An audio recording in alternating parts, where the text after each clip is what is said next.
Se liga que a prosa vai começar. Pro amigo do campo, a Embrapa tem novidade. Prosa Rural, o programa que vai ajudar o trabalho do campo ficar mais legal. Está no ar, Prosa Rural, um programa da Embrapa, Empresa Brasileira de Pesquisa Agropecuária. Olá, gente! Tudo bem? Estamos chegando para mais uma boa prosa. É isso aí, William. Oi, pessoal! Todo mundo animado para o nosso programa? Aposto que sim! Afinal, toda semana a gente traz as novidades da pesquisa agropecuária para você. Marimbondo vem fazer sua casa em minhas saias marimbondo. E música gostosa, Selma, Marimbondo, composição de Marlui Miranda e Chico Chaves, interpretada por Sai Guarabira. Exatamente, William. Uma boa música para começar a nossa prosa de hoje. E sobre o que vamos falar, Selma? Fiquei curioso com essa canção, Marimbondo. Eu me lembrei dessa música que adoro, porque hoje vamos falar sobre insetos.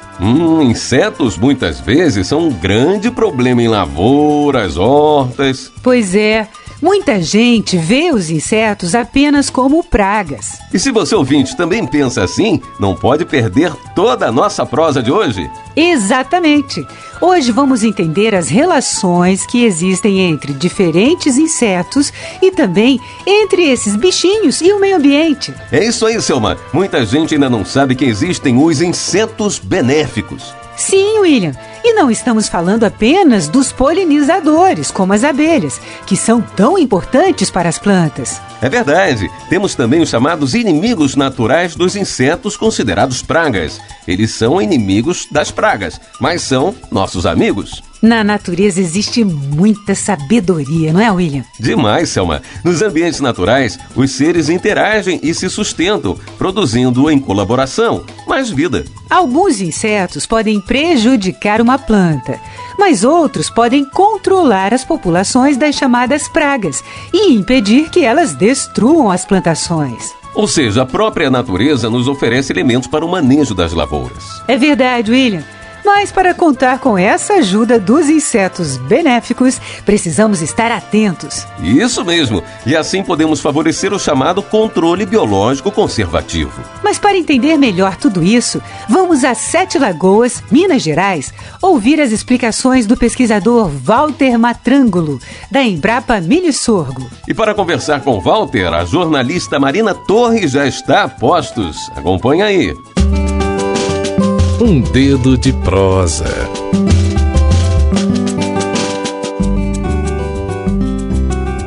Olá, Walter. Antes de mais nada, eu gostaria que você nos explicasse o que é o controle biológico conservativo. O controle biológico conservativo consiste em criar um ambiente que favoreça a vida de inúmeros insetos que colaboram com a produção agropecuária. No nosso quintal, na nossa roça, temos muitos insetos que sobrevivem e multiplicam-se se alimentando de outros insetos. O controle biológico conservativo é uma técnica que deve ser utilizada por quem optar por sistemas produtivos de base ecológica. Para aplicarmos o controle biológico conservativo em nossa propriedade, temos que considerar dois pontos principais. Em primeiríssimo lugar, conhecer os principais insetos agentes de controle biológico nativos, e que são muitos. Muitos insetos nativos são importantes agentes de controle biológico de outros insetos. O segundo ponto é o manejo da paisagem. O que podemos fazer para beneficiar os muitos agentes de controle biológico nativos? Conhecer as plantas da região é um ponto fundamental.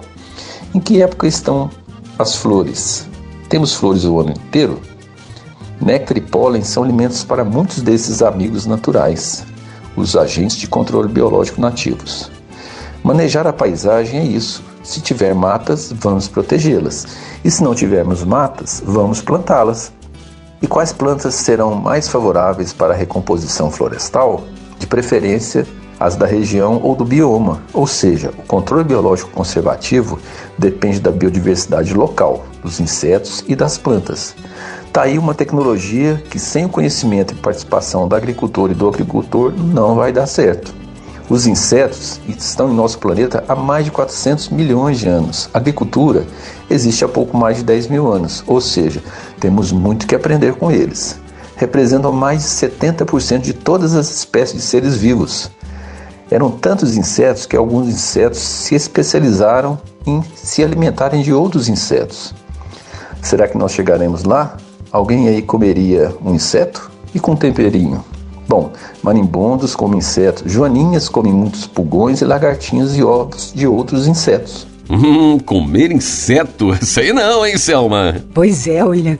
Mas é muito interessante saber que alguns insetos se alimentam de outros e ajudam a proteger as plantas. Vamos então saber como podemos contar com essa ajuda dos inimigos naturais. Confira a continuação da prosa com o pesquisador Walter Matrangelo. Ele explica o que a gente pode fazer para favorecer o controle biológico conservativo. Para favorecer o controle biológico conservativo, é preciso conhecer os insetos agentes de controle biológico nativos, que são muitos. Entender um pouco mais da ecologia desses organismos. É importante melhorar as condições de vida desses organismos, alterando a paisagem da sua propriedade, para que ali vivam e se reproduzam. Muitas vespinhas depositam seus ovos dentro dos insetos ou mesmo dentro de ovos de outros insetos. Essas vespinhas alimentam-se de néctar e pólen. O famoso bicho da goiaba, por vezes, tem dentro do seu corpo larvas de vespinhas que se alimentam da parte interna do bicho da goiaba. Como fazem alguns vermes no nosso corpo, bicho de pé, lombriga. Bom, a larva da mosca da goiaba, que está parasitada, acaba morrendo e não surge outro adulto de mosca das frutas. E assim teremos menos moscas das frutas para comer as nossas goiabas. Mas é sempre bom lembrar que na fase imatura, a vespinha que está dentro do bicho da goiaba come a larva da goiaba, mas na fase adulta voa e quer néctar e pólen. E o que fazemos quando ficamos sabendo que as joaninhas, além de pulgões e outros pequenos insetos, também comem pólen? Com o pólen, as joaninhas terão maior vigor, voarão mais longe, serão mais férteis e viverão mais, podendo multiplicar-se e continuar ajudando a manter a lavoura mais saudável. Para favorecer a população de joaninhas, é importante proteger e multiplicar plantas que produzem pólen ao longo do ano todo. Cortar açapeixe, por exemplo, não é uma boa ideia, ele produz muito pólen. Um parênteses sobre as plantas produtoras de néctar e pólen. Eu conheço uma planta nativa do Cerrado, que é a cratilha, que tem muitas flores de maio a setembro. É uma época seca aqui no Cerrado Mineiro. Quer dizer, ela é boa para as abelhas, e para as joaninhas, e para os outros bichinhos. Vocês devem conhecer plantas nativas boas de flores aí na sua região. Praticando o controle biológico conservativo, retribuiremos os favores das nossas amigas naturais, as joaninhas, as tesourinhas, as vespinhas. Tratando a natureza com gratidão, a Mãe Terra sempre nos trará fartura. Que interessante! Como diz o ditado, uma mão lava a outra. Verdade, William. A gente recebe muito da natureza. E se cuidamos do ambiente e favorecemos os insetos benéficos, eles nos ajudam no controle das pragas. Mas eu fiquei pensando uma coisa. Com tantos insetos por aí, como saber quais são os agentes de controle biológico? Boa pergunta, William.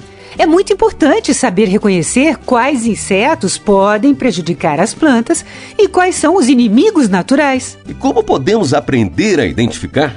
Bom, existem vários materiais que ajudam a conhecer os insetos. A Embrapa mesmo tem muitas publicações com fotos e informações. Então o pessoal pode consultar no portal da Embrapa? Pode sim. É só acessar na internet embrapa.br e clicar em Biblioteca. Aí aparece a opção Busca de Publicações. Se você escrever lá Inimigos Naturais, vai encontrar diversos materiais de consulta. Que bacana, Selma. Já fiquei curioso para pesquisar. E existe também um jeito bem simples de ter acesso às informações sobre os insetos no seu celular. Nossa, mesmo? E como? Já vamos saber. Quem conta pra gente é a pesquisadora Alessandra de Carvalho, da Embrapa Agrobiologia, que fica em Seropédica, no estado do Rio de Janeiro. Pitacos da Hora. Sabemos que reconhecer os insetos benéficos no campo, em meio a tantos insetos presentes nas plantações, não é uma tarefa fácil, embora muito importante para o sucesso do controle biológico conservativo. Por isso, a Embrapa criou o Guia INAT para auxiliar o agricultor nessa tarefa. Ele é um aplicativo para celulares e tablets, no qual você pode acessar imagens e informações sobre os agentes naturais de controle de pragas no campo e na palma da mão. É bom lembrar que, uma vez instalado, não é preciso mais sinal de internet para ter acesso a tudo isso. Simples e prático. Que bacana essa dica da pesquisadora Alessandra de Carvalho, hein, Selma? Quero baixar esse aplicativo, hein? Como é que eu faço? É fácil. O aplicativo é gratuito e está disponível na loja de aplicativos Google Play.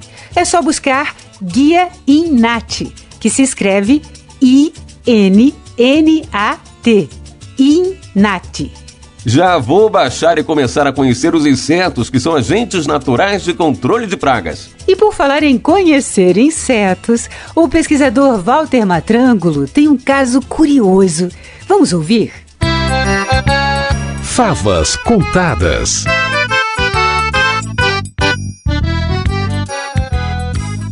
Nas rodas de conversa com agricultores e agricultoras em Minas, quando o assunto é controle biológico, eu sempre apresento fotos de insetos que comem outros insetos. Quando eu mostrava as fotos do bicho lixeiro, é um nome que a gente tem para esses bichinhos nas publicações técnicas, né? Bicho lixeiro. Algumas vezes os agricultores comentavam que seus pais chamavam por bicho da fartura ou bicho do mantimento, o mesmo bichinho. Nunca ouvi ninguém da área de entomologia, né, que é a ciência que estuda os insetos, falando esses nomes. Pode ser que os mais antigos percebiam que quando aparecia esse inseto na lavoura, a produção era boa. Pode ser também que pelo fato do bicho da fartura carregar restos dos insetos que ele comeu nas costas, eles identificavam como um bicho do mantimento, como se estivesse carregando a comida nas costas. Bom, o certo é que existe muito conhecimento importante e todos nós ainda temos muito a aprender com os insetos. Que legal, Selma! Vários nomes para o mesmo inseto. Bicho lixeiro, bicho da fartura, bicho do mantimento. Bacana, não é, William? Esse assunto é muito interessante. Então vamos passar os contatos para quem quiser saber mais sobre controle biológico. Anote aí o número da Embrapa Milho e Sorgo. O DDD 31, o telefone é 3027 1164. Não conseguiu anotar? Então vou repetir. DDD 31, telefone 30 27 11 64. Antes de encerrar o programa de hoje, nós temos uma pergunta para você. Você sabia que o seu programa Prosa Rural já dispõe de um aplicativo para celulares e outros dispositivos com o sistema Android? Pois é, agora os agricultores e as emissoras de rádio parceiras podem selecionar os nossos programas por assunto e região. E ainda podem compartilhar os conteúdos. E com esse aplicativo você também pode ouvir a Rádio Embrapa Prosa Web, que toca 24 horas por dia informações do interesse de quem vive e trabalha no campo. Para tanto, basta baixar o aplicativo Prosa Rural através da Play Store do seu aparelho celular, tablet ou outro dispositivo, desde que ele contenha o sistema Android. E se você já achou legal, se liga que agora vem a melhor parte. O aplicativo Prosa Rural é gratuito. Isso mesmo, totalmente gratuito. Baixe agora mesmo e tenha as melhores informações do meio rural sempre na palma da sua mão. Então é isso, minha gente. A prosa está muito boa, mas o nosso tempo chegou ao fim. Obrigado pela companhia. E até o próximo programa, nesta mesma sintonia. Você ouviu Prosa Rural, um programa da Embrapa, Empresa Brasileira de Pesquisa Agropecuária. A Embrapa é vinculada ao Ministério da Agricultura, Pecuária e Abastecimento. O Prosa Rural é uma produção da Secretaria de Inovação e Negócios da Embrapa. Roteiro, Marina Torres. Edição, Jorge Macau. Locução, Selma Rosana e William Galvão. Técnica, Tony Ribeiro. Coordenação de produção, Eduardo Pinho. Conteúdo, Embrapa Milho e Sorgo.